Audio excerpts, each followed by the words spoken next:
Dès la sortie du lycée, Anna descendait les marches. Elle était habillée avec une robe noire. Elle était en train de descendre les marches. À un moment, elle se fit attraper par une main. Et de l'autre côté, dans un coin, elle se retrouva près de Caleb. Caleb était en train de la prendre contre elle. Son doigt sur la bouche, son doigt sur la bouche de Anna, il était en train de lui dire chut, pas un seul mot. Il s'est avancé contre elle, a posé ses mains sur son corps et ensuite l'a embrassée. Ils sont restés là de longues heures. Ils sont restés là de longues heures à deux, parlant de tout et de rien. Anna lui confessait quelques problèmes sur A. Anna lui confessait quelques problèmes sur A, des choses qui s'étaient passées, alors que Caleb essayait de faire de son mieux pour pouvoir les régler. Anna, elle, lui montrait les divers messages que A avait déjà envoyés. Des messages menaçants, des messages de menaces, des messages de mort, des messages de menaces envers Anna, envers Arya, envers Emily, Spencer, envers tout le monde. Ces messages qu'avait envoyés A prouvaient encore une fois de plus que la partie n'était pas terminée. Caleb, lui, était en face de Anna. Il était en train de regarder son GSM et les messages de A, les différents messages. Encore une fois, ces messages étaient un mystère à résoudre. Ces mystères étaient difficiles, mais encore une fois, c'était un mystère de plus à résoudre. Caleb était en train de lire les messages les uns après les autres. Quelque chose lui paraissait suspect. Quelque chose lui paraissait suspect. Comme si ces phrases, comme si ces mots lui avaient déjà été entendus quelque part. Comme s'il les avait déjà entendus. Il était en train de lire les messages les uns après les autres. À un moment, il demanda à Anna de sortir vite une feuille de papier et de sortir un crayon ou un stylo. Anna se dépêcha de sortir une feuille de papier et un crayon. Elle lui donna.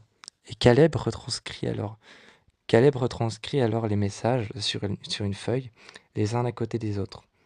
Maintenant, il demanda à Anna de lire les messages. Les messages n'étaient que des choses qu'elles s'étaient dites ensemble lorsqu'elles s'étaient rassemblées. Il ne manquait plus qu'à les mettre à l'endroit pour pouvoir encore une fois avoir un indice de plus. Une sorte de plan. Une sorte de plan dérivé d'un plan. Une sorte de plan dérivé d'un plan avec une légende et avec des endroits de la ville, des autoroutes, des motels. Une sorte de plan qui était dérivé d'un plan de la ville. Ce plan-là était plus compliqué. Il était fait par des mots, des phrases, des lettres. Il était fait par des mots, des phrases, des lettres, des choses qu'il s'était dit, des choses qu'il s'était dites. Il ne manquait plus qu'à le mettre dans le bon sens. Il ne manquait plus qu'à mettre tous ces mots dans le bon sens, toutes ces phrases dans le bon sens. Maintenant, il ne manquait plus qu'à faire ça. Le soir, elles se sont retrouvées chez Anna, toutes, Arya, Emily et Spencer. Arya, Emily et Spencer sont arrivées. Quand elles sont arrivées, Anna a posé sur la table tous ces mots qu'elle avait retranscrits avec Caleb. Elle a commencé à expliquer, ok, j'ai retranscrit des mots avec Caleb, des messages que A nous a envoyés. Apparemment, ces messages sont des choses qu'on s'est dites. Et soudainement, en lisant les messages les uns après les autres, les filles ont remarqué qu'effectivement, c'était des choses qu'elles s'étaient déjà dites. C'était des choses qu'elles s'étaient déjà dites. Des choses qui pouvaient les emmener peut-être à A, qui pouvaient les emmener peut-être à qui était A. Et Émilie a commencé la première. Elle a pris la feuille, a pris une deuxième feuille et a commencé à écrire ses messages. Elle les a écrits à côté, et a essayé de les écrire les uns après les autres. Ce qu'elle avait dit en premier, ce qu'elle avait dit le plus récemment et le moins récemment. Ce qu'elle avait dit il y a le plus longtemps et il y a le moins longtemps. Elle les a mis les uns à côté des autres. Et effectivement, A en avait fait tout un message qui ressemblait à une sorte de lettre de suicide. Une sorte de lettre de suicide, une sorte de lettre de mise à mort. Une sorte de lettre de mise à mort, ou alors qui disait qui serait la prochaine victime. Cette lettre n'abordait pas quelqu'un en particulier. Cette lettre n'abordait pas quelqu'un en particulier, mais disait simplement que quelqu'un va se faire arrêter. Ce quelqu'un était un garçon. Cette lettre disait qu'il allait se faire arrêter. Qu'il allait se faire arrêter pour des choses qu'ont commis les filles. Des choses qu'ont commis les filles, ce garçon allait se faire arrêter. Mais au plus Au plus en plus la lettre avançait, au plus en plus la description du garçon avançait, au plus en plus Anna avait le mauvais espoir que ce pouvait être Caleb. Elle continuait encore à chercher, à lire, à essayer de lire la lettre dans tous les sens, mais au plus la description avançait, au plus la lettre continuait avec les messages que A leur envoyait. Cet indice leur montrait que Caleb allait se faire arrêter. Arrêté par Tanner, arrêté par la police. Mais par quoi? Il ne manquait plus qu'à trouver par quoi. Par quoi? Par qui? Il le savait. Par Tanner. Anna voulait absolument aller voir Tanner et lui poser des questions sur lui. Pourquoi est-ce qu'elle allait l'arrêter? Est-ce qu'elle avait peut-être quelqu'un? Est-ce qu'elle avait ciblé déjà quelqu'un qu'elle voulait peut-être arrêter pour ce qui s'était passé dans le silo? Est-ce qu'elle avait déjà ciblé quelqu'un qu'elle voulait arrêter? Elle voulait aller lui poser ces questions. Mais Emily, Arya et Spencer l'ont retenue, lui disant que si elle faisait ça, elle se ferait arrêter aussi. Elle a haussé les bras, elle a haussé les épaules, a levé les bras et a dit « Parfait, comme ça je serai arrêtée avec lui. Et je serai peut-être pas dans la même prison, mais je serai arrêtée avec lui. » Les filles l'en ont empêché. Les filles l'en ont empêché, mais elle est quand même partie, elle a pris sa voiture et s'est cassée tout de suite. Elle est partie avec sa voiture, a démarré au quart de tour, le temps que les filles puissent lui dire d'arrêter ou de toucher même le coffre de la voiture, elle était déjà partie. Direction le bureau de Tanner, direction le commissariat, pour pouvoir lui poser des questions.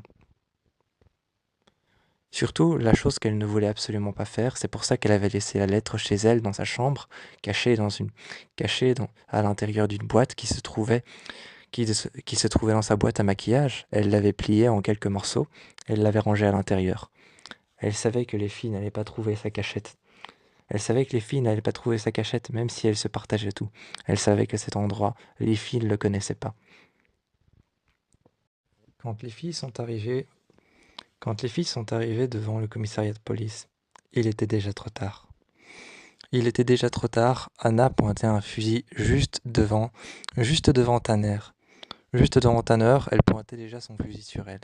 Elle avait la tête inclinée, un œil fermé, elle était sur le point de tirer. Il était déjà trop tard, sa voiture était ouverte, les 4 portières ouvertes. La 5e portière, elle, était fermée, coincée par quelque chose qui dépassait, une sorte de tube noir en métal. Émilie s'est empressée d'aller voir. Lorsqu'elle a ouvert le coffre, il y avait tout un arsenal de tirs, rangé par ordre du plus dangereux, du plus petit, ou alors du plus facile à utiliser, au moins facile à utiliser. Ces arsenals étaient rangés dans des trousses noires, qui étaient toutes ouvertes les unes à côté des autres. Il y avait des fusils silencieux, avec les tubes qu'on met devant les fusils silencieux. Il y avait ces petits tubes qui étaient rangés les uns à côté des autres dans une trousse ouverte. Les fusils, eux, étaient rangés juste en dessous, avec les chercheurs. Il y avait les balles qui étaient mises dans des boîtes, des balles de quelques millimètres, et d'autres millimètres, de différents gabarits, les unes à côté des autres. Les filles n'en revenaient pas de voir ça. À un moment, Arya est arrivée. Elle a essayé de convaincre Anna et de lui dire de respirer, de se calmer, de regarder un peu ce qu'elle faisait. Elle lui a pris l'arme des mains. Elle l'a retournée. Elle a pris l'arme de ses mains et elle l'a retournée. Elle l'a retournée vers Anna. En lui parlant très calmement, elle lui a dit « Regarde un peu ce que tu es en train de faire. Regarde un peu ce que tu fais, réfléchis 2 secondes. » Mais pour elle, il était déjà trop tard. La seule manière de s'en sortir, ou plutôt que Caleb s'en sorte, c'était de tirer sur Tanner. C'était de tirer sur Tanner, de tirer sur des officiers de police. Elle était déjà prête à tirer et avait le doigt sur la détente. Elle ne voulait plus lâcher. À un moment, elle s'est attaquée à Arya. A pris le fusil. Elle a pris le fusil de ses mains, l'a bougé et s'est mis devant Tanner. Le fusil sur sa tempe, le fusil sur la tempe de Tanner, elle lui a dit, et s'est dit tout de suite que c'était la seule chose à faire. Quand elle s'est dit que c'était la seule chose à faire, le fusil sur la tempe de Tanner, elle lui a mis la main sur l'épaule et a dit « Maintenant vous allez tout doucement vous mettre à genoux ». Elle s'est mise à genoux et a obéi aux ordres de Anna. Anna s'est retournée avec le flingue et a regardé toutes les voitures de police et les officiers de police qui étaient arrivés en renfort. Tout au fond de la foule, Caleb était menotté, emmené par deux Caleb était menotté tout au fond de la foule, emmené dans une voiture de police par 2 officiers de police. La voiture s'éloignait. Elle a directement repris le contrôle de sa voiture à elle. Elle a directement repris le contrôle de sa voiture à elle. Elle a alors engagé Elle s'est alors engagée sur la route et a suivi la voiture à toute vitesse. La main sur le volant, à côté un fusil chargé. À côté un fusil chargé, un plan de la ville de Rosewood et un plan de la ville de Ravenswood. Un plan qu'elle avait fait elle-même et certaines choses qu'elle avait écrites à propos de A pour pouvoir le retrouver. Certaines choses qu'elle avait écrites à propos de Charles. Ces choses qu'elle avait écrites à propos de Charles, ces choses qu'elle avait écrites à propos de A, les choses qu'elle avait vécues dans le silo, des choses qu'elle ne savait pas. Des choses qu'elle ne savait pas mais que Tanner voudrait certainement savoir. À l'intérieur du commissariat, elle a obligé Tanner à s'asseoir sur une chaise. Tanner s'est assise. Elle s'est assise sur une chaise et a regardé Anna. Anna a pris le flingue et l'a tourné et a dit je ne compte nullement vous tirer dessus. Je ne compte nullement vous faire du mal. Je ne compte nullement ni même vous menacer. Tanner l'a regardé et lui a dit pourtant c'est bien ce que vous êtes en train de faire. Elle a retourné le flingue et l'a mis alors juste devant Tanner en lui disant exact. C'est ce que je suis en train de faire, mais je ne compte en aucun cas vous tuer. Je veux juste obtenir des réponses. Obtenir des réponses à pourquoi est-ce que vous avez arrêté Caleb. Tanner, toute calme, était en train de dire Caleb était un témoin clé dans l'enquête. Il était un témoin clé dans l'enquête. Caleb Rivers, Monsieur Rivers, a tout simplement réussi à hacker nos ordinateurs jusqu'au fourgon. Donc il serait possible quand même que la première hypothèse serait que Caleb, Monsieur Rivers, serait celui qui vous ait arrêté sur la route et qui ait fait disparaître le fourgon, notre fourgon de notre brigade. Il serait donc possible que ce soit lui qui vous ait enlevé. Anna s'est énervée. Elle a pris le fusil, l'a chargé tout de suite. En regardant Tanner, elle s'est levée et a dit « Relâchez-le ». Elle était presque au bord des larmes, mais énervée. Presque au bord des larmes, mais énervée. La violence engageait la tristesse. Elle regardait Tanner en lui disant de le relâcher. En lui disant de le relâcher. La colère qui engageait la tristesse, elle regardait Tanner et lui disait « Relâchez-le ». À un moment, elle frappa contre le mur, et elle regarda Tanner.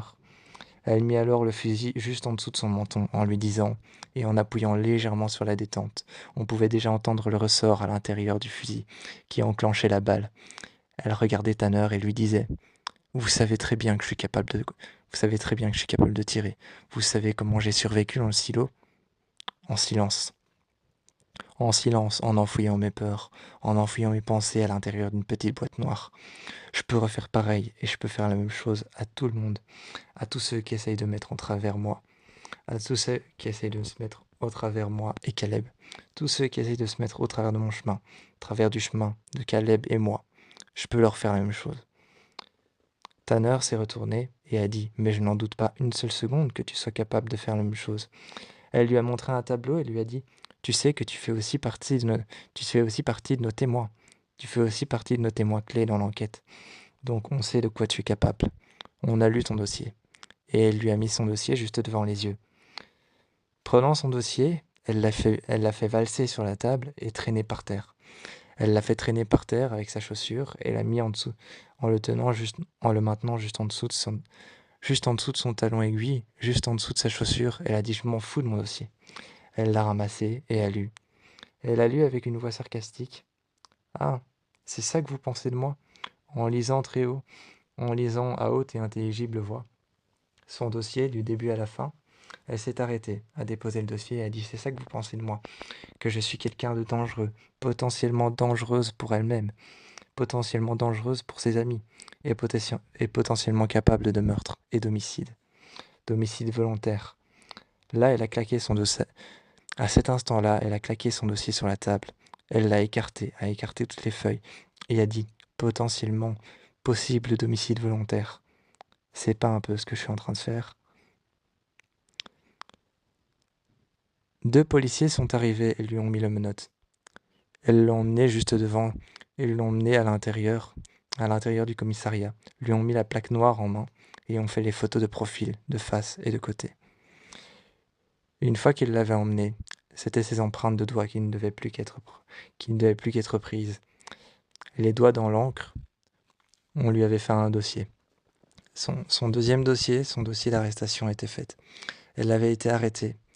Maintenant, il ne manquait plus qu'à Aria, à Emily et à Spencer de trouver un moyen de la sortir de là, du bourbier dans lequel elle s'était mise. Aria est arrivée au comportement nerveux. Aria est arrivée au comportement nerveux au Radley. Au Radley, elle est arrivée et elle a regardé partout autour d'elle. Elle a regardé partout autour d'elle. Elle a regardé partout autour d'elle quand elle s'est arrêtée au bar. Quand elle s'est arrêtée au bar, elle regardait un petit peu partout autour d'elle. Elle a demandé alors elle a demandé alors une simple boisson, un Vesper. On lui a servi un simple Vesper avec une tranche de citron, rien de plus. De l'eau gazeuse qui avait été mise à l'intérieur, de la glace pilée, une tranche, une tranche de citron et une feuille de menthe qui avait été mise dans le verre. Le serveur était en train de décorer le verre, mais elle, tout ce qui lui préoccupait, c'était de regarder autour d'elle. Elle avait l'impression d'être suivie. Alors un moment, alors que le serveur n'avait pas terminé de décorer le verre avec des feuilles de menthe, alors que le serveur n'avait pas fini de décorer alors que le serveur n'avait pas fini de décorer le verre avec des feuilles de menthe, et n'avait même pas fini de mettre la tranche de citron, elle a pris son verre, elle l'a bu sur le chemin, et elle est partie, redéposant son verre de l'autre côté du bar. Ashley l'a surprise et lui a dit: «Qu'est-ce qui se passe? Tu veux que j'appelle Anna, que j'appelle Emily, que j'appelle tes copines?» Elles se sont assises à une table, et Ashley lui a parlé, en lui disant: «Tu veux rester ici une nuit ou deux?» Aria a commencé à regarder partout autour d'elle. Elle s'est excusée, elle est partie. Elle est allée voir alors, elle est allée voir, elle est allée voir Ashley. Un petit peu plus loin, elle est allée voir Ashley, elle s'est excusée. Elle lui a dit de venir avec elle à une table. Quand elle est allée voir Ashley près du bar, qui attendait que des clients importants arrivent, elle attendait que les clients importants arrivent, malgré qu'elle soit déjà allée à une table avec Aria. Malgré qu'elle soit déjà allée à une table avec Aria, elle attendait, elle s'était levée juste avant, bien avant elle s'était levée, pour attendre des clients à un bar, des clients qui lui avaient été fortement recommandés. Une femme est arrivée avec un veston rouge, et une autre femme est arrivée avec une robe noire avec au niveau de son cou une traînée en dentelle noire. Cette femme avec une traînée en dentelle noire, avec des gants noirs, avec une robe qui, avec une robe qui parfaitement moulait sa silhouette. Elle était en train de la regarder et pensait que c'était peut-être la mariée noire. La jeune femme qui avait un impair rouge et qui ne le portait pas comme l'impair rouge, elle pensait que c'était peut-être l'impair rouge. Cette femme qui portait un simple manteau rouge. Mais cette femme était brune, elle n'était pas blonde comme l'impair rouge. Malgré ça, Aria avait toutes les raisons. Elle avait toutes les raisons d'être menacée, de se sentir menacée, de se sentir observée. Au Radley, alors qu'elle avait demandé un instant à discuter avec Ashley, Ashley est allée voir au bar et lui a dit 1 minute. Elle est restée avec son Vesper et avec son sac. Elle a appelé, elle a appelé Spencer et a appelé Emily. Elle a envoyé un SOS et elles sont arrivées tout de suite avec la voiture de Spencer. Spencer s'est garé sur le côté et lui a demandé qu'est-ce qui se passe. Quand Aria est montée dans sa chambre le soir et a expliqué la situation, qu'elle se sentait observée par l'impair rouge et par la mariée noire, quand elle leur a expliqué la situation, elles ont pris un verre ensemble, elles ont bu un verre ensemble et ont commencé à parler de la mariée noire et de l'impair rouge. De quand est-ce que c'était la dernière fois qu'ils l'avaient vue? Au chalet de Mona. C'était là la dernière fois qu'il l'avait vue. Et que l'impair rouge, c'était Allison ou alors Sarah Harvey. Ensuite, la mariée noire, la dernière fois qu'elles l'ont vue, c'était forcément un enterrement. Mais lequel? Pour qui? Ça, elle ne le savait plus. Quand Aria est montée dans sa chambre, l'attendant sur une chaise, alors que la chambre était totalement éclairée, c'était Sarah Harvey qui portait l'impair rouge. Elle l'attendait sur une chaise avec un gant noir d'un seul côté à la main. Elle avait un couteau qu'elle avait sorti de derrière. Elle. Elle a commencé à lui dire chut en mettant le couteau et la lame sur sa bouche. Du côté qui n'était pas coupant. Elle l'a regardé et lui a dit. Elle a fermé la porte. Elle est allée devant la porte, a fermé la porte et a menacé Arya. Elle a menacé Arya d'avoir tout dit, d'avoir tout révélé à la police pour ce qui s'était passé dans le silo, pour ce qui lui était arrivé, pour ce qui lui était arrivé pendant plus longtemps que ça, pour ce qui lui était arrivé comme eux, pendant plus longtemps qu'eux, à l'intérieur du silo. Elle a menacé, elle a menacé Arya d'avoir tout répété et que tout était de sa faute. Depuis ce qui s'était passé au silo, que tout était de sa faute. Arya se reculait vers le côté. Arya se reculait vers le côté. Sarah la regardait. Elle était en train de la menacer avec son couteau, pensant qu'elle était en train de gagner la partie. Arya s'est reculée sur le côté, mais près de la cuisinière, près d'une petite cuisinière qu'il y avait dans l'une des chambres. Elle a saisi un couteau sur le porte-couteau, et elles ont commencé à se battre à main nue. Sarah en est venue aux mains. Arya en est venue aux mains et l'a tenue au sol. Elle a tenu Sarah au sol, enfonçant le couteau simplement dans son épaule, retirant le couteau de sa main, retirant le couteau de son épaule. Elle s'est assise juste à côté d'elle, les jambes croisées, et lui a dit « Tu sais, maintenant que t'as été poignardée, tu savais qu'on n'avait que 4 litres ou 5 litres de sang dans notre corps? C'est incroyable. » Et elle faisait durer ses paroles, en regardant Sarah Harvey, qui était en train de suffoquer et de se noyer dans son propre sang, dans sa bouche. En lui disant « Tu savais qu'on n'avait que 5 litres de sang? C'est incroyable. Et que notre cœur peut projeter du sang jusqu'à 9 mètres de haut. T'imagines 9 mètres de haut, c'est presque la taille de la chambre. » Elle l'a regardé et lui a dit, en lui murmurant à l'oreille, en se rapprochant tout près d'elle, « Maintenant, tu vas rester là. Et en 2 minutes, tu verras. Tu te videras de ton sang. Tu seras morte. En 2 minutes. Après, tu sentiras plus tes jambes, puis tes bras. Ta vue deviendra floue. Ensuite, ce sera autour de ton ouïe. Tu n'entendras plus rien. Et puis là, t'auras perdu connaissance. Et juste après, c'est la mort fatale. Je crois que ton cœur va commencer à s'attaquer à ton cerveau. » Elle a fermé la porte, a laissé le couteau comme preuve. Elle a laissé le couteau comme preuve, a arrangé la chambre comme suicide, et est partie. Elle a dit, en fait, non, c'est pas que je pense, c'est que j'en suis sûre qu'après c'est la mort fatale. Elle est sortie avec le couteau dans son sac. Elle est partie, s'en est allée et a demandé à Spencer et Emily qui étaient en train de parler de l'Impair Rouge et de la Mariée Noire, en disant qu'il était temps d'y aller. Elle avait l'air nerveuse et Spencer n'a pas demandé pourquoi, ni même Emily. Juste dans la voiture, une fois dans la voiture, elles ont démarré, en lui demandant ce qu'elle avait découvert. Elle a sorti le couteau. Elle a sorti le couteau et lui a dit « J'ai rien découvert du tout. J'ai dû me battre en duel à main nue. » Emily a demandé avec qui. Arya a regardé Emily et a dit « Avec ta charmante ex-copine, Sarah Harvey. Mais maintenant ça va, elle est morte, hein, je lui ai fait la peau. » Emily a regardé Arya. Arya était toute calme, mais malgré ça quand même un peu choquée. Quand elles ont conduit, Spencer a demandé à Arya et à Emily « Je vous emmène où? Chez moi? Chez Anna? On va quelque part ?» Et elles ont finalement pris un hôtel sur le bord de la route, le Lost Woods. La nuit pesait, comme 3 murs qui se referment sur soi. Comme 3 murs qui se referment sur soi, la nuit pesait. Emily est allée voir Allison.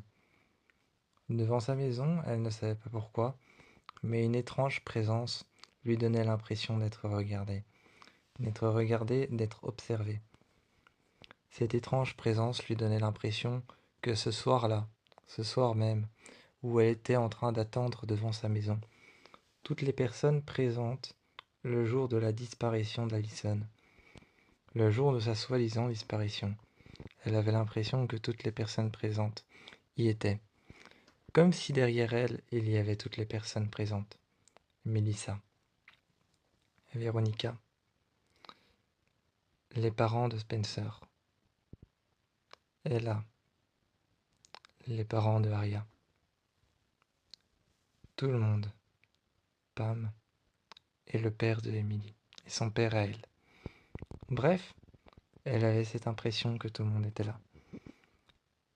Emily avait l'impression que tout le monde était là devant cette maison.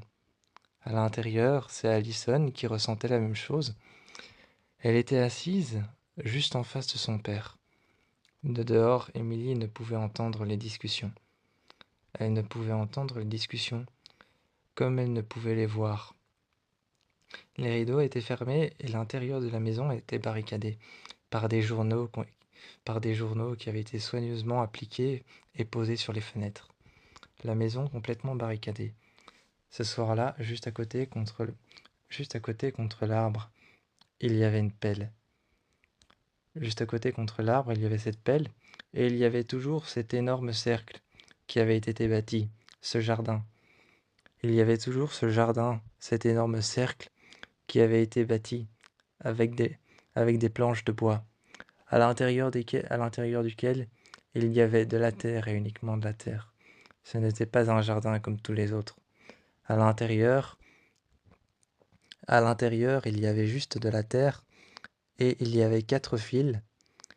Il y avait 4 fils qui se passaient les uns sur les autres, formant une sorte de croix, réunissant chaque coin une forme de croix, bâtie avec des câbles, bâtie avec des, bâtie avec des fils, juste au-dessus.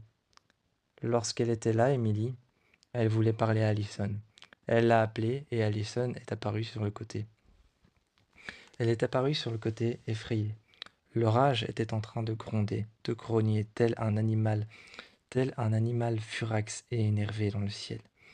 Tel un animal furax et vorace, avide de sang, qui était dans le ciel et qui était en train de les regarder.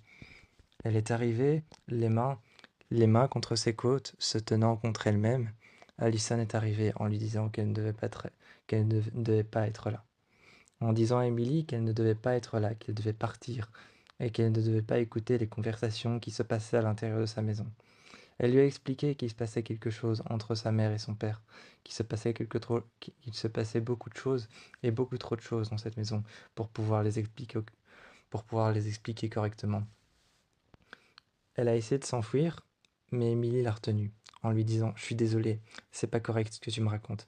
Il va falloir que tu me racontes un peu plus correctement. » Elle lui a retenu le poignet et, Allison l'a regardé en lui disant « Non, fais pas ça, fais pas ça. » Emily l'a regardé et lui a dit « Je suis désolée, mais tu vas devoir m'expliquer jusqu'au bout. T'as commencé, tu finis. » Une voiture est arrivée, une grande berline noire, essayant de les écraser toutes les deux. Elles se sont alors terrées dans la forêt, un peu plus loin. Allison, un peu plus loin que sa maison, même si elle la voyait toujours, lui a expliqué ce qui se passait. Charles était sur le point de revenir. Charles, ou Charlotte, peu importe son nom. Charles était sur le point de revenir. Il était sur le point de revenir et comment ses parents le savaient. Il avait laissé beaucoup d'indices dans la maison. Des lettres, des anciens jeux auxquels il avait beaucoup joué quand il était petit, des poupées ou alors encore des mots cachés. Sa maison était comme devenue un sanctuaire. Un sanctuaire pour Charles, un sanctuaire pour Charlotte, un sanctuaire pour le passé d'Allison. Allison ne voulait plus y vivre, donc elle était partie vivre dehors. Elle était sur le point de partir dans le jardin de Spencer, essayer de se trouver une place dans la grange. Mais c'était presque impossible quand Emily l'a surpris. Elle lui a proposé cette offre de partir avec elle dans la grange, de Spencer. Mais lorsqu'elle lui a dit ça, Emily ne voulait pas rentrer chez Spencer comme ça, comme dans un moulin. Elle ne voulait pas rentrer chez Spencer comme dans un moulin, et ensuite lui dire qu'elle protégeait Allison, et qu'elle essayait de la protéger et de l'aider à partir de Rosewood. Ça, c'était un plan qu'il fallait prendre à 5, ou alors à 4. C'était un plan qu'il fallait prendre en prenant en considération tout ce que A pouvait faire pour l'en empêcher. Mais ce soir-là, elle reçut un message qui lui disait que si jamais elle partait, elle ne pourra plus jamais remarcher et plus jamais reparler. Signé de la part de A. Peut-être avait-elle plus d'énergie, en avait-elle fait un avantage. Lorsque Spencer est rentré chez elle ce soir-là, l'attendait sur son lit, les médicaments qu'elle avait pris, les amphétamines. Les amphétamines qu'elle avait pris l'attendaient sur son lit. Les flacons étaient posés sur le côté, et il y avait un PC avec. Avec, il y avait un livre. Ce livre n'avait ni titre, ni première page, juste quelques pages à l'intérieur, juste quelques pages du livre qui avaient été découpées afin d'y déposer 3 clés USB. La première clé USB s'appelait 1, la deuxième clé USB s'appelait 2, et la troisième clé USB s'appelait 3. Ces clés USB avaient été posées dans ce livre. Les médicaments qu'elle avait pris l'attendaient sur son lit. Quand elle a regardé ce qu'il y avait sur les clés USB, c'était les caméras de surveillance, les vidéos de caméras de surveillance pendant son séjour à Radley. Elle regardait ces vidéos et ce qu'elle faisait, elle regardait ces vidéos. Et puis ensuite, elle a pris la deuxième clé USB. Elle a tout de suite envoyé un SOS à Aria, à Emily et à Anna. Elle a regardé la deuxième en attendant qu'elles arrivent. Sur la deuxième, il y avait ses séances avec la psy. Il y avait ses séances avec la psy sur la deuxième, et sur la troisième, il y avait tout ce qu'elle avait fait avec Dean pour pouvoir se sevrer. Toutes les choses qu'elle avait fait avec Dean, et tous les mensonges qu'elle lui avait dites. Tous les mensonges qu'elle lui avait dites étaient exposés au grand jour, juste sur la deuxième. Sur la troisième, il y avait le plus lourd des secrets. La même chose qu'elle avait eue. La même chose qu'elle avait eue il y a bien longtemps. Cette même chose, c'était la fois où elle avait pris des médicaments, qu'elle n'était plus elle-même. Ça, seule Mélissa, seule sa mère et seul son père le savaient. Elle ne voulait pas le montrer à Anna ni à Emily, mais il y avait toutes les vidéos de ce jour-là, où elle a été envoyée en centre, de désintoxication pour la manière dont elle se comportait. Sur la troisième, il y avait ça. Elle regardait son comportement, la manière dont elle parlait à Mélissa, la manière dont elle parlait à sa mère, la manière dont elle parlait à son père, et quand elle a été envoyée en centre. Comment est-ce qu'elle était en centre? Comment est-ce qu'elle était dans le centre de toxicomanes? Comment est-ce qu'elle était dans le centre de toxicomanes de désintoxication? On avait dû l'attacher et la mettre dans une chambre. Dans une chambre, on avait dû l'attacher à une camisole de force. Quand on avait dû l'attacher à cette camisole de force, elle était sur le côté. Elle faisait des gestes d'avant en arrière, regardait le plafond et ne le quittait plus des yeux. Elle regardait le plafond, ne le quittait plus des yeux. Et souvent, une infirmière rentrait et la regardait. Elle lui disait son nom, lui donnait ses médicaments qu'elle prenait. Elle les prenait sans même rien dire. Elle regardait l'infirmière qui venait faire... Cette infirmière qui venait souvent lui parler et en même temps qui venait voir son dossier. Elle lui disait ensuite son numéro de bracelet, son nom et la date à quand est-ce qu'elle était arrivée dans le centre. Et Spencer ne réagissait pas. Elle continuait à regarder le plafond. Elle était comme zombifiée. Elle n'était plus à l'intérieur de son corps. Les fenêtres, les coins des murs, ou alors encore le bord, les plis de son lit, c'étaient les seules choses qui l'intéressaient. Et prendre ses médicaments le soir. C'était les seules choses qui la faisaient tenir. Elle a regardé la première vidéo. Elles se sont rejoints chez Spencer, et tard le soir, elle leur a montré les deux premières. Ce qui s'était passé pendant ses séances avec Dean, comment est-ce qu'elle avait réagi avec lui, le nombre de mensonges qu'elle lui avait dites, et ses séances avec la psy, et tout ce qui s'était passé à Radley pendant son séjour là-bas. Elle avait montré ça aux filles en espérant qu'elles auraient tous une réaction, qu'elles diraient peut-être quelque chose. Et les médicaments, elle les a apportés. Et elles ont regardé les médicaments ensemble. Les effets, irritabilité, perte de connaissance, hallucination. Et Spencer se souvenait avec précision de tout ce qui s'était passé. Même si c'était il y a longtemps et qu'elle était sevrée, elle se souvenait avec précision de tout ce qui s'était passé. Perte de connaissance, perte un événement qui s'était produit, ou alors encore un oubli d'un souvenir, ou encore irritabilité, ça elle savait qu'elle l'avait fait avec sa mère. Elle s'était engueulée avec sa mère dans sa chambre lorsque sa mère voulait la reprendre à la maison. Contre la volonté de Radley, elle voulait la reprendre à sa maison. Elle s'était engueulée avec sa mère et elle disait que sa place était ici, à Radley, et que c'était définitif. Mais sa mère voulait se battre et ce n'était pas définitif. Pas définitif pour elle. Les filles la regardaient bizarrement et Spencer a dit qu'elle était sous l'emprise des médicaments. C'est vrai qu'elle était sous l'emprise des médicaments, mais tous les effets répertoriés lorsqu'ils ont fait des recherches lui étaient tous les effets répertoriés lorsqu'ils ont fait des recherches étaient réellement sous la manière dont elle agissait. À Radley, les caméras montraient une fille complètement névrosée. Les caméras montraient une fille complètement névrosée et complètement psychotique. Une fille qui n'avait plus sa personnalité, qui n'avait plus toute sa tête, et qui réagissait de manière très très nerveuse lorsqu'on lui parlait. Ce n'était pas Spencer, c'était une autre fille. A menaçait Arya de bien des choses.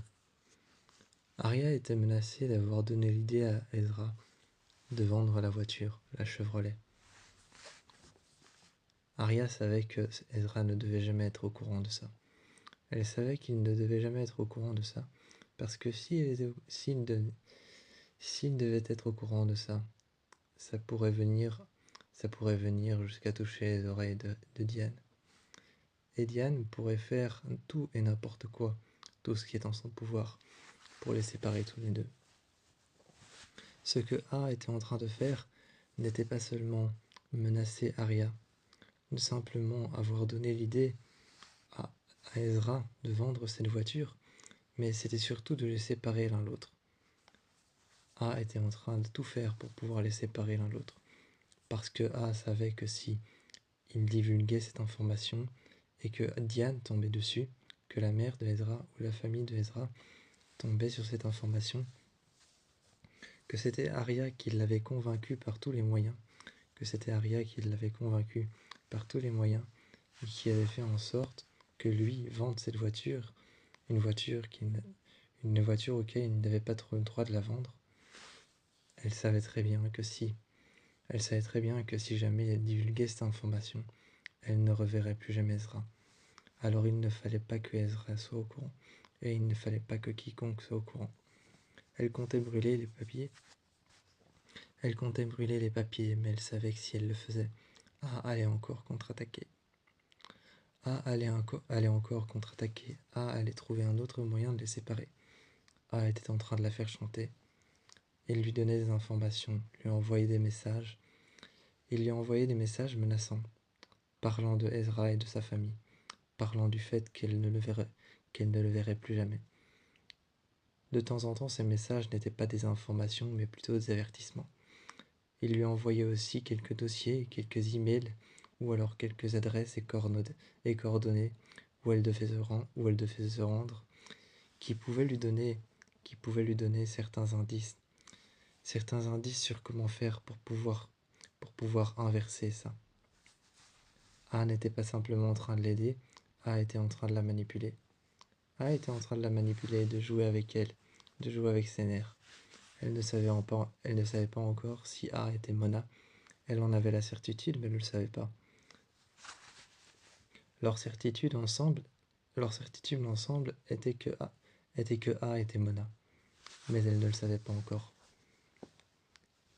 Alors que Arya était partie dans un jeu qui ressemblait très fort à une course contre la montre.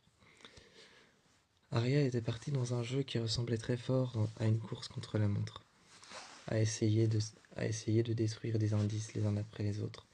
Et après qu'un indice ait été détruit, un message de A apparaissait. Un message et aussi un autre indice donné par A qui pouvait la rapprocher tout simplement de ce qu'elle désirait le plus, faire disparaître ce que A faisait, jouer avec ses nerfs. Cet indice, c'était lui faire trouver la voiture qu'il avait vendue. Elle s'est alors rendue à un vieux garage, chez un vieux garagiste. En lui montrant une photo de la voiture que A lui avait envoyée, elle se demandait encore comment est-ce que A avait eu une photo de la voiture. Elle s'était rendue chez ce garagiste et lui avait montré la photo, en lui demandant s'il avait réparé une voiture comme ça il y a longtemps ou il y a peu de temps. Est-ce qu'on lui avait apporté cette voiture? Est-ce qu'un homme grand et brun lui avait tout simplement apporté cette voiture? L'homme qui était en train de réparer une autre voiture, le garagiste, est venu avec est venue avec ses outils en main, les mains crasseuses, et avec aussi un essuie sur l'épaule. Il lui a dit: il va falloir être plus précis. Elle a alors dit: il est grand, brun, d'une musculature plutôt assez large, et il s'appelle Ezra. Elle a commencé à le décrire physiquement. Il s'appelle Ezra, d'une musculature assez large, des épaules assez larges. Elle l'a décrit physiquement, et l'homme lui a dit que non. La personne qui avait apporté une voiture comme celle-ci, effectivement, la voiture avait été apportée par quelqu'un, mais la personne qui avait apporté une voiture comme celle-ci ressemblait plutôt à une blonde qui s'appelait Allison ou alors Sissi. Il ne savait pas encore. Il hésitait entre Sissi, entre Allison, entre ces deux noms-là. Lorsque Arya l'a regardé, et a cherché la voiture, a cherché à trouver la voiture à l'intérieur, l'homme lui a dit qu'elle était tout au fond, dans un vieux garage qui était encore plus sombre qu'à l'avant. Elle est rentrée, et le garage était fermé. Elle a ouvert le garage, la voiture attendait sur le côté, elle attendait en suspension en l'air, et l'homme devait encore réparer le dessous de la voiture avant de la vendre, avant que quelqu'un ne vienne la récupérer. Là, Arya a sorti son GSM et a montré une ancienne photo d'Allison et une photo très récente de Sissi, en lui disant: est-ce que la blonde qui est venue déposer la voiture ressemblait à celle-ci ou à celle-ci? L'homme n'était pas sûr de lui, a regardé Arya et lui a dit: peut-être la première, peut-être la deuxième, je ne sais pas. Arya est partie tout de suite et a pris sa voiture. Elle n'avait pas encore d'indice clair et concret pour pouvoir supprimer ce que A faisait avec elle. Mais elle avait assez de preuves pour pouvoir savoir que ce n'était pas elle qui avait donné l'idée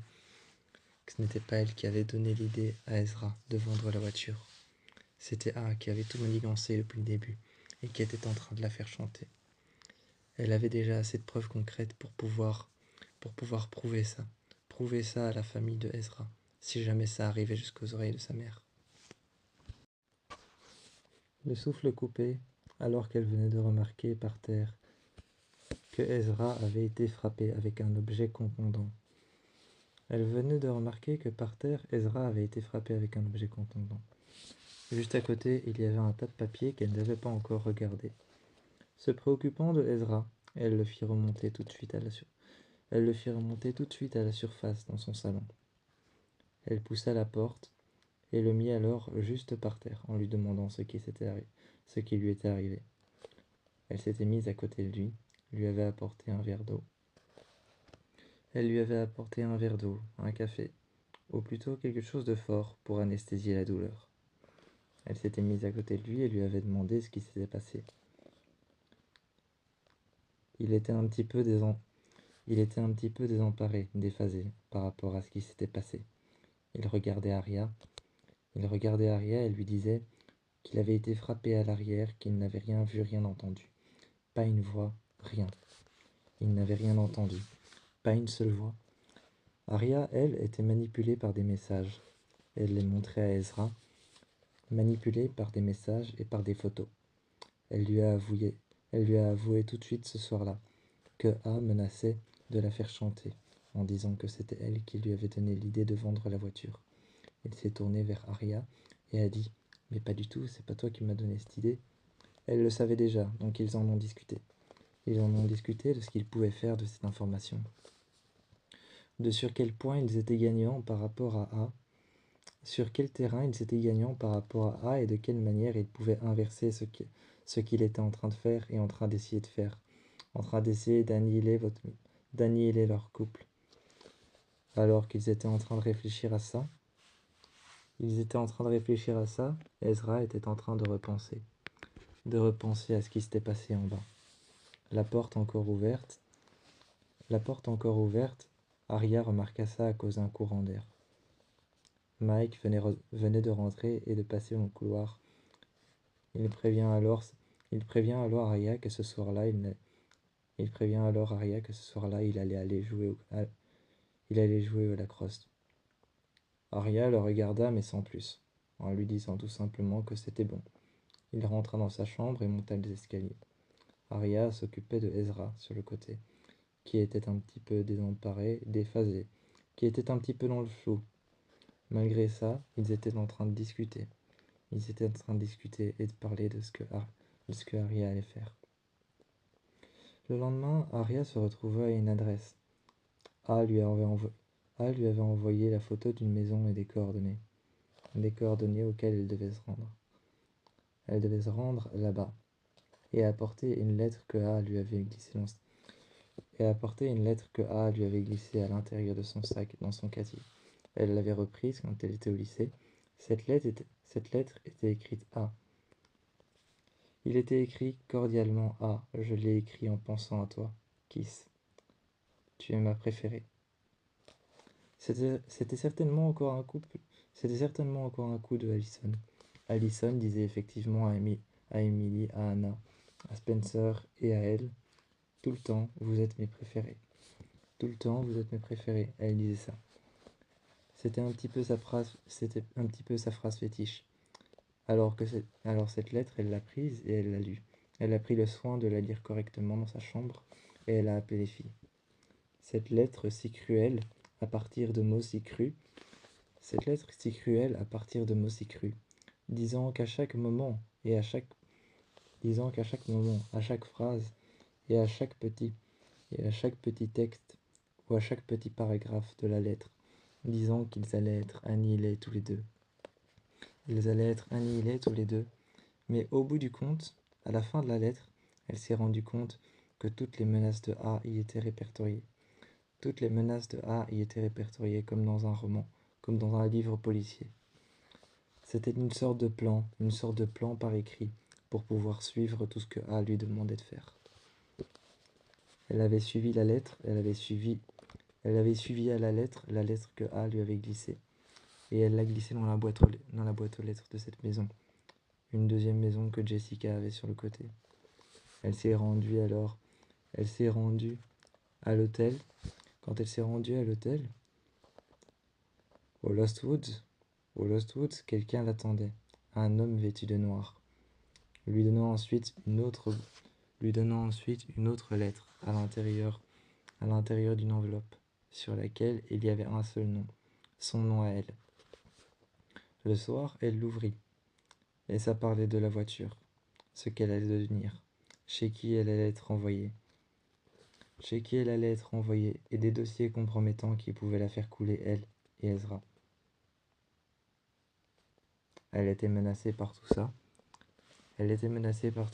Ces dossiers compromettants compromettaient une somme d'argent qui allait être versée sur le compte d'Ezra. Une somme d'argent qu'il ne voudrait évidemment pas, parce que cette somme d'argent venait de sa mère, qui avait encore une fois payé Arya pour pouvoir le quitter. Évidemment, son plan avait fonctionné. Son plan n'avait pas été déjoué. Encore une fois, cette somme d'argent n'avait qu'une seule utilité, faire en sorte que Arya accepte l'argent et parte loin, et quitte Ezra. Ça avait fonctionné. C'était arrivé jusqu'à la famille de Ezra, qui avait tout entendu, qui savait tout maintenant sur le fait que c'était Arya qui avait poussé Ezra à vendre cette voiture, alors qu'il ne devait pas le faire. Maintenant, toute la famille pensait à une seule chose, éloigner Arya le plus possible. Ça avait fonctionné, elle se retrouvait dans un sacré pétrin. Elle se retrouvait bien loin de lui. Mais poursuivie par des lettres, poursuivie par des mots, et poursuivie par des menaces envoyées par la famille d'Ezra, pour lui dire de quitter Ezra et de partir loin, de ne plus jamais revenir, de quitter Rosewood même, et de le laisser tranquille. Pas sûre de ce qu'elle allait faire, ce soir-là, Allison est arrivée. Elle a frappé à la porte de la maison de Arya, et Arya lui a ouvert. Elle l'a laissé rentrer et Allison s'est tout de suite assise. Elle lui a avoué quelque chose ouvertement. Alors que Arya avait déjà reçu un autre message de A, Allison s'est avancée et lui a dit de manière amicale « C'est A ?» Arya a tout de suite caché son GSM et l'a regardé. Elle lui a dit « Tu es venue pourquoi ?» Elle est partie dans la cuisine, elle lui a servi un verre et a déposé 2 tasses de café. Celle de Allison, elle l'a déposée violemment sur la table et elle a regardé Allison. Les bras croisés, les jambes croisées, assis sur le fauteuil. Elle l'a regardé, la tête inclinée, le regard un peu énervé. Elle lui a dit devenu pourquoi. Il était peut-être 22h, 23h, peut-être même minuit, 1h du matin, qui sait. Qui sait, il était très tard. À ce moment-là, Allison lui a dit « Tout ce que j'ai fait, tout ce que j'ai fait, tout ce que j'ai fait, tout ce qui t'est arrivé, j'étais au courant. » Aria s'est levée et l'a regardé. Elle lui a dit « T'étais au courant? De quoi exactement ?» La repoussant, elle a dit « De quoi exactement est-ce que t'étais au courant ?»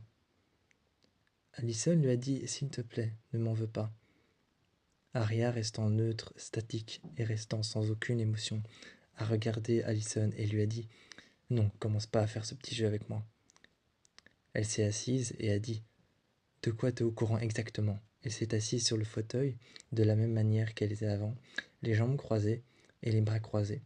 Elle l'a regardé d'un air très énervé. Allison a fait le tour du fauteuil pour venir s'asseoir en face d'elle et lui expliquer. Aria l'a regardé et lui a dit « Non, tu restes là, tu restes là. Tu restes de l'autre côté. Je veux pas te voir. » Ensuite, Allison s'expliquait mot après mot. Elle s'expliquait phrase après phrase. Elle choisissait ses mots comme elle le pouvait. Comme elle le pouvait, elle venait d'être libérée de ce jardin. Elle venait d'être libérée de ce jardin, de la terre sous les ongles, de la terre sur le visage. Elle est arrivée et son t-shirt jaune était tout déchiré. Elle a regardé Aria et finalement Aria lui a dit non, tu restes là. Elle est restée derrière le fauteuil et s'est expliqué que quelqu'un l'avait obligée en lui envoyant des menaces. Quelqu'un l'avait obligée à faire certaines choses. Certaines choses, comme par exemple enlever Ezra, le mettre à cet endroit-là, faire ça et l'obliger tout simplement aussi à dire que c'était toi qui avais donné l'idée de vendre la voiture. Ezra, c'était elle qui avait tout fait. C'était elle qui l'avait mise dans le silo. C'était elle qui l'avait attachée. C'était elle qui l'avait torturé, qui lui avait fait du mal, qui avec des aiguillons lui avait lancé des joules d'électricité. C'était elle qui avait fait ça avec des joules d'électricité. Lui avait avec des aiguillons fait toutes ses marques sur le corps. Alors qu'il venait d'être libéré. Il y avait une odeur de gaz dans cet endroit. C'est vrai que quelqu'un lui avait envoyé une menace, comme quoi il fallait faire exploser l'endroit dans lequel il était. Mais elle n'est pas allée jusque-là. Mais lorsqu'elle a entendu ça, Ariel a regardé. L'a prise par la poitrine, et tout de suite l'a frappée contre le mur. Elle l'a frappée contre le mur, sa main sur la poitrine, elle a passé sa main autour de son cou, elle l'a regardé et elle lui a dit « J'ai plus confiance en toi, tu dégages. » Tu dégages, la frappant contre le mur, conduisant alors toute sa main sur sa poitrine et sur son cou. Elle l'a frappé contre le mur, encore et encore. D'abord son épaule, ensuite ses deux épaules. Elle l'a prise et elle lui a dit « Écoute-moi bien. Écoute-moi bien » face à elle. Elle la tenait par les deux épaules, la refrappait contre le mur. À force, le mur était abîmé de fissures. Et de trous. Le mur était abîmé de fissures, de trous et d'impacts contre le mur à cause des os d'Allison. Elle l'a frappé à plusieurs reprises contre le mur et lui a dit un moment « C'est ça la vraie douleur. Tu le verras un jour quand t'aimeras quelqu'un pour de vrai. Mais comme t'en es incapable, tu le verras certainement jamais. » Elle a ouvert la porte et elle lui a dit « Maintenant tu te casses, je veux plus te voir, tu pars. » Allison sur le porche lui a dit « Mais laisse-moi au moins t'expliquer. » Elle lui a dit de partir et l'a repoussé en arrière. Allison est tombée à genoux sur le sol. Elle l'a regardé comme si elle allait le regretter. Entre nous deux, celle qui allait le regretter, ce n'était pas Allison, ni même Aria. C'était Allison qui allait le regretter. C'était une sorte de conflit à deux, ou plutôt Aria avait cessé d'être son amie pour de bon cette fois-ci. Cette nuit-là, après l'avoir frappé contre le mur, après l'avoir pris par la gorge, l'avoir mis à genoux en la prenant par la gorge. Après l'avoir mis à genoux, en l'ayant tenu contre le sol, en soulevant sa tête par les cheveux et en lui parlant à l'oreille, en lui disant qu'elle était capable du pire lorsqu'elle lui avait dit qu'elle voulait voir de quoi elle était capable. en mettant ses talons, aiguilles sur son dos, et en restant à côté d'elle, en s'asseyant à côté d'elle, et en lui disant que tu sais qu'on n'a que 200 os et plus, 208 je pense, dans notre corps. Elle l'a regardé et lui a dit, si je te brisais les os les uns après les autres, tu sais quels sont les os les plus difficiles à briser? Et elle est restée devant elle à lui parler. Elle est restée derrière elle à lui parler, assise en lui tirant les cheveux en arrière et en soulevant son cou, en lui disant, tu sais quels sont les os les plus difficiles à briser? D'abord, t'as le coccyx. Ensuite, t'as les côtes. La clavicule, ça fait un mal de chien, il paraît. Si je te brise la colonne vertébrale, là, t'existerais même plus. De toute façon, pour tous les habitants de Rosewood, t'existes même plus. Quand elle a relâché Allison, Allison l'a regardée. Elles se sont toutes regardées. Elles se sont toutes les deux regardées comme si plus aucune d'elles n'existait pour l'autre. Arya a fermé la porte et ce soir-là avait compris que tout venait d'Allison, tout venait d'elle. Elle a appelé les autres filles et les autres filles sont venues. Spencer, Emily et Anna sont arrivées. À la porte, elle leur a ouverte et a expliqué que tout était du ressort d'Allison, que tout avait été planifié par Allison et leur a montré alors ce dont elle avait été capable et jusqu'où elle a été pour pouvoir les séparer, Ezra et elle. Elle a montré alors les dossiers qu'elle avait reçus et tout ce qu'elle avait fait faire, tout ce qu'elle lui avait fait faire. Quand elle leur avait montré tout ça, tout ce qu'elle avait élaboré comme plan, tout ce qu'elle avait élaboré comme plan, tout ce qu'elle avait ficelé correctement. Elle a regardé ça et elle a dit son amitié qu'elle ressent par rapport à toi, Emily, qu'elle dit que t'es sa préférée. Toi, Spencer, comme quoi elle dit qu'elle t'aime, comme quoi elle dit qu'elle t'aime bien en tant qu'amie. Et toi, Anna, quand elle t'appelle la grosse Anna. Tu penses que c'est de l'amitié? C'est que du flan. C'est n'importe quoi. Son plan bien ficelé, là, c'est juste pour nous torturer. C'est elle, la vraie tortionnaire. Expliquant tout ça aux filles, les filles étaient en train de regarder les dossiers, de les répandre sur la table, les uns à côté des autres, et de regarder tout ce que Allison avait été capable de faire pour pouvoir séparer Ezra de Arya. Caleb était relâché et innocenté. Spencer était venu avec lui au commissariat. Anna était venue avec lui le voir au commissariat. Elle avait attendu devant la porte pendant bien longtemps, avant qu'on ne la laisse rentrer. Caleb était de l'autre côté, assis à la table. Anna est arrivée et la regardait, en lui disant qu'ici elle ne pouvait même pas le toucher, même pas lui parler, qu'elle ne pouvait même pas venir s'asseoir à côté d'elle, qu'elle ne pouvait même pas venir s'asseoir à côté de lui, qu'elle ne pouvait même pas l'embrasser, elle ne pouvait rien faire. Assis à côté de lui, il y avait Véronica. De l'autre côté, il y avait le père de Spencer et la mère de Spencer, qui étaient en train de prendre la défense de Caleb. Anna, qui était juste en face, regardait la mère et le père de Spencer, en leur demandant quelle allait être la procédure empruntée. La mère de Spencer s'est avancée, serrant les mains de Anna, en lui disant « Je sais que c'est compliqué à entendre, je sais que c'est difficile, je sais que certaines choses sont compliquées pour vous deux en ce moment, surtout pour toi, Caleb, en regardant Caleb dans les yeux. Mais on a une chance de pouvoir le faire, innocenté. » Caleb s'est retourné et a dit « Laquelle ?» Elle a regardé Caleb et lui a dit « Si on propose à Tanner que tu ouvres ton PC devant elle, ou alors même si tu proposes à Tanner de venir chez toi et d'ouvrir ton PC et de montrer ce que tu as fait. » Ensuite, Anna a regardé Caleb et lui a dit « Caleb, le soir où tu as fait ça, il y avait des gens avec toi ?» Caleb s'est souvenu alors qu'il y avait Toby et Ezra. C'était une bonne chose parce que Toby et Ezra pouvaient plaider en tant que témoins. Il pouvait témoigner qu'il n'était pas coupable, qu'il avait essayé d'aider la police avec ses connaissances. Ensuite, plus tard, Caleb s'est retrouvé avec la mère de Spencer, Veronica, et avec le père de Spencer, juste devant Tanner et devant 2 agents de police. Tanner lui a posé tout un tas de questions qui pouvaient être aussi bien rhétoriques qu'elles ne pouvaient aussi bien n'avoir de double sens.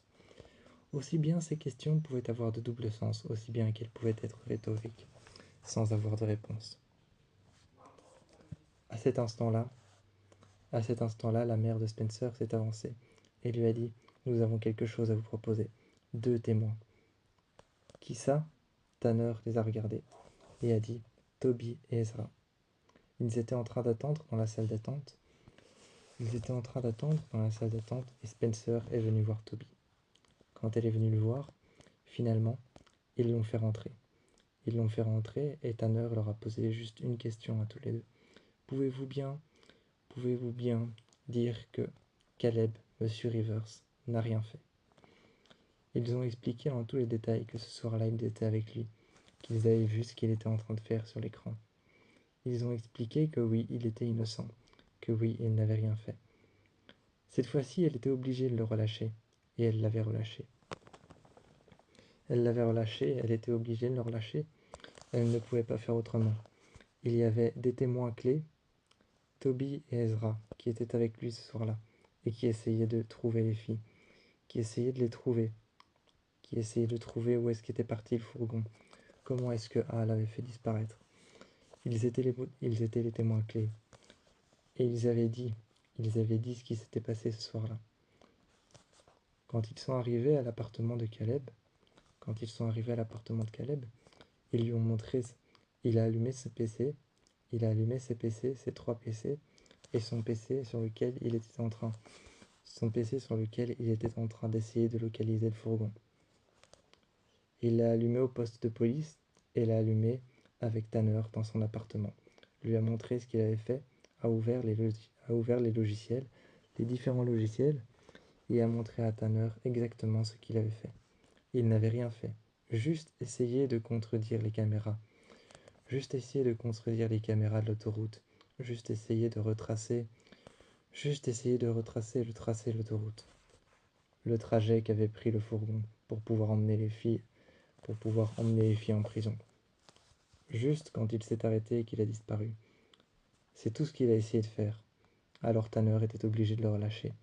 Une fois relâché, la première chose que Caleb a fait, c'est aller toquer à la porte de la maison de Hannah. Hannah a ouvert, pensant que c'était l'une des filles, ou pensant que c'était quelqu'un d'autre, mais c'était Caleb. Là, Caleb l'a prise dans ses bras tout de suite, et Hannah l'a pris dans ses bras. Tout de suite, ils se sont retrouvés, et ont passé la soirée dans sa chambre.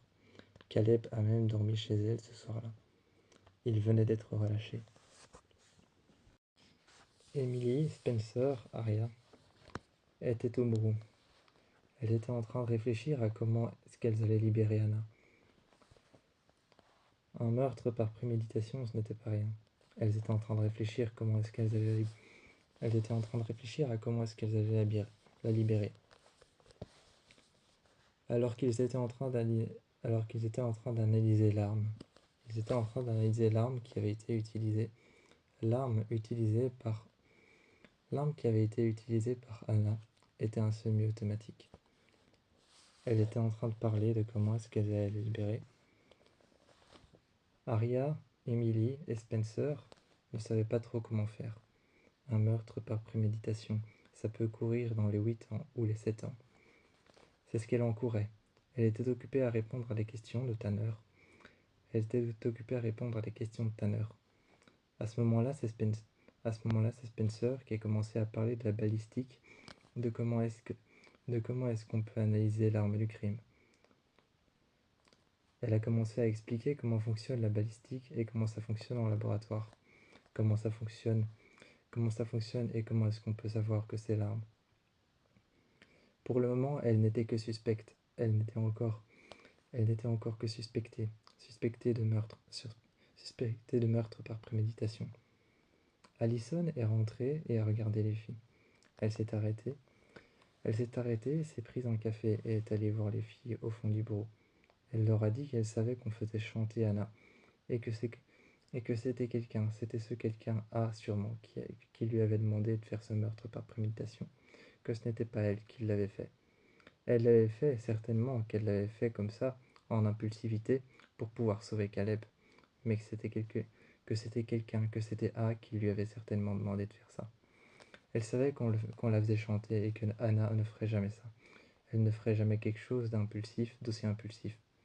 À cet instant-là, Arya a regardé Allison. Elle est sortie et lui a dit, contrairement à toi, lui a donné un coup d'épaule et est partie. Allison l'a regardée et lui a dit, qu'est-ce qui se passe, qu'est-ce qu'elle a? Les filles sont sorties. Les filles sont toutes sorties et se sont mises juste à côté de la voiture juste à côté de la voiture de Spencer. Allison était persuadée de pouvoir les convaincre, qu'on faisait chanter Anna. Après tous les mensonges qu'elle avait racontés, les filles ne la croyaient plus, surtout pas Arya qui venait un peu, surtout pas Arya qui était vraiment contre elle. Arya qui était contre elle après ce qu'elle lui avait fait, après ce qu'elle lui avait fait endurer. Elle ne voulait pas la croire. Les filles ne voulaient pas la croire.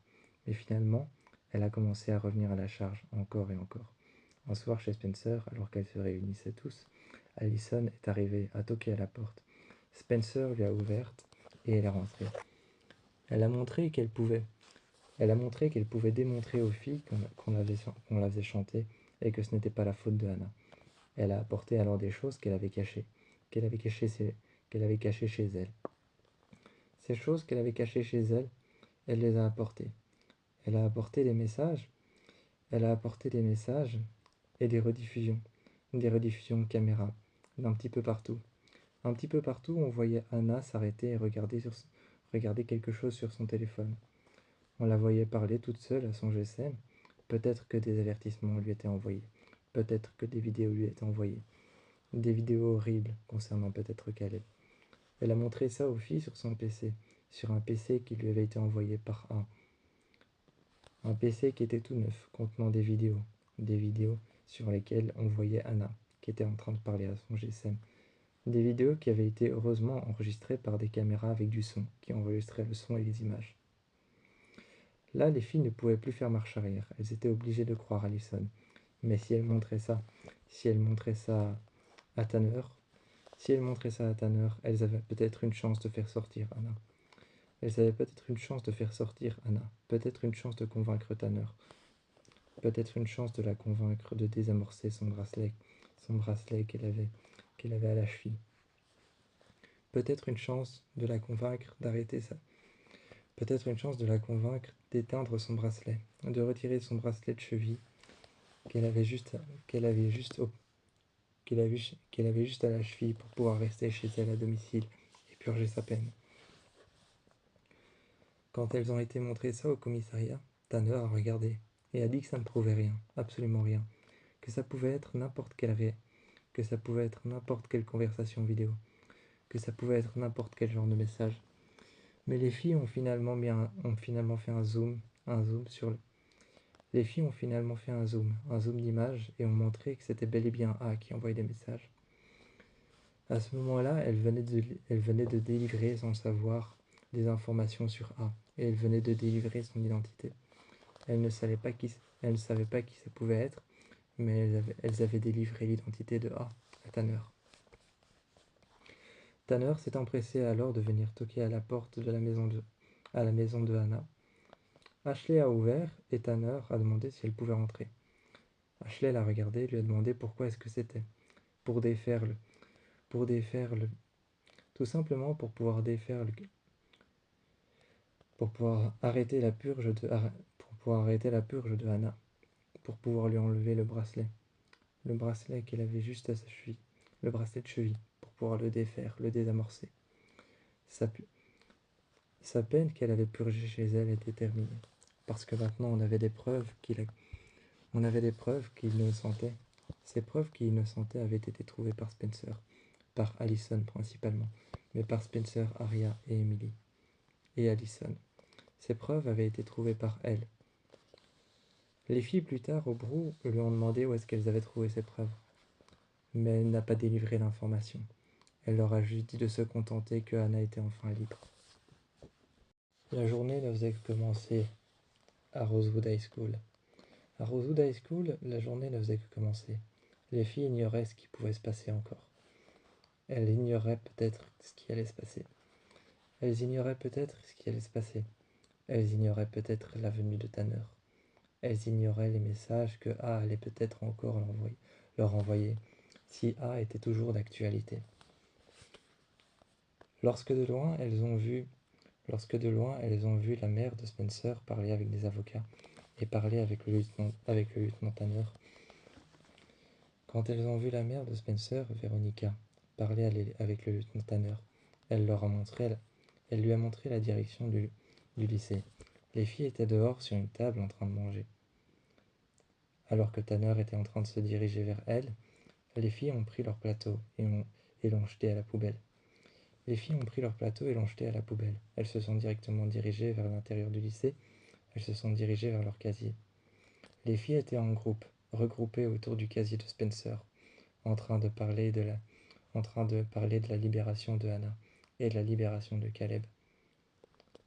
Alors que Tanner était en train de les suivre dans les couloirs, elle est venue et leur a alors délivré une information très importante, que l'adresse IP du PC qui avait été envoyé à Allison et que Allison leur a montré avait été délivrée à la police. L'adresse IP avait été reliée au PC de Jenna. Elle avait été reliée au PC de Jenna. Elle avait été reliée au mobile de Jenna, à son GSM. Jenna était sur le point de se faire arrêter. Elles ont tous été voir sa maison.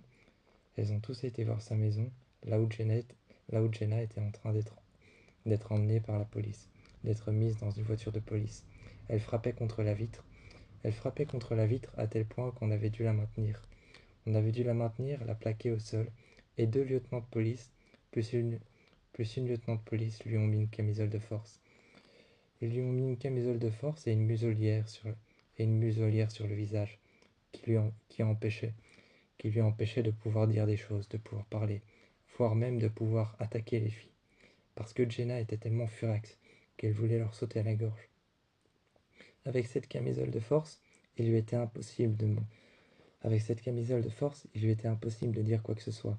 Ils l'ont mise dans la voiture de police, et le lieutenant Tanner, qui a fermé la portière de sa voiture, a déposé les dossiers sur le siège passager, est revenu près des filles et a dit qu'elles seraient emmenées en hôpital psychiatrique pour troubles mentaux à cause de ce qu'elle avait fait.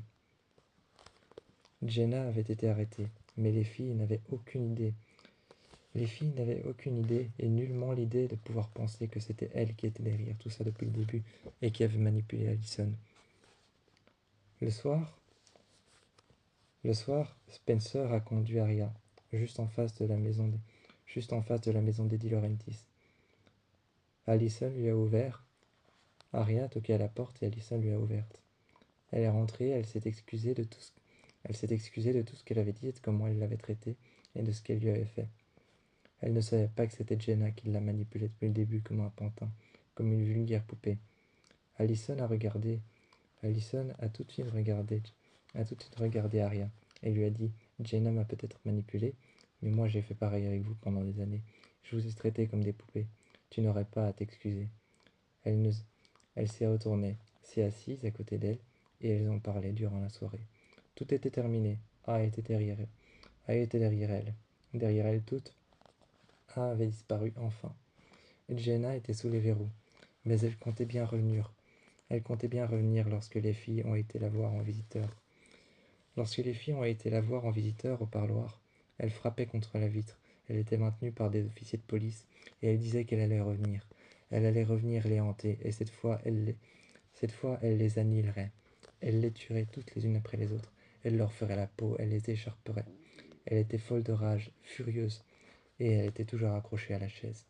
Malgré ça, ils ont réussi à la maîtriser et l'emmener une nouvelle fois encore dans sa cellule.